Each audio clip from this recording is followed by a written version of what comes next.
The chain catcher stops the cutting chain in the event that it comes off the guide bar. The chain catcher is made of aluminum and is attached to the saw's body in front of the sprocket. If the chain is run with too little tension, it might come free from the guide bar. When this occurs, the chain will often swing back toward the rear handle. The chain catcher both stops the chain from rotating and acts as a pivot point so the chain can extend as far back towards the operator. The chain catcher should be immediately replaced if it is damaged or broken off. Replacing the chain catcher is a repair that you can do yourself, and I'm going to show you how. Hi, I'm Mark Socha.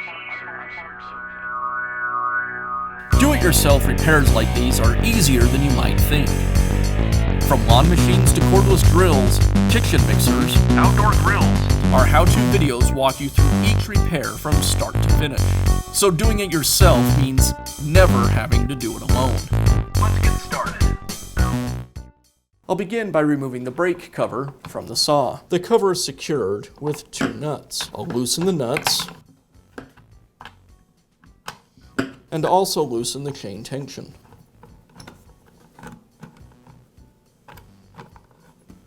Then I'll remove the nuts and the brake cover. I'll go ahead and remove the bar and chain as well, just to get them out of the way.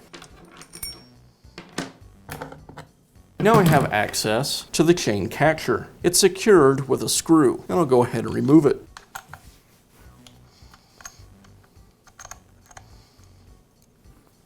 To install the new chain catcher, I'll place the screw through the hole in the catcher, align it with the housing, and re-secure it with the screw.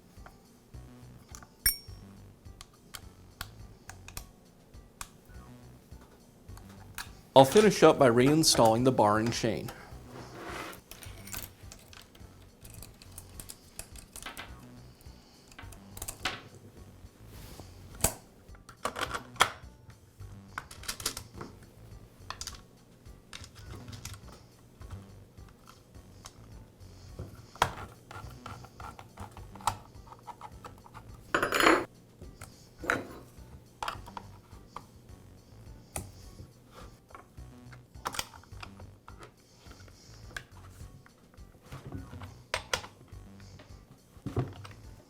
And that's how simple it is to replace the chain catcher on your chainsaw. Be sure to check back often for new videos and expert advice. If you found this video helpful, give us a thumbs up.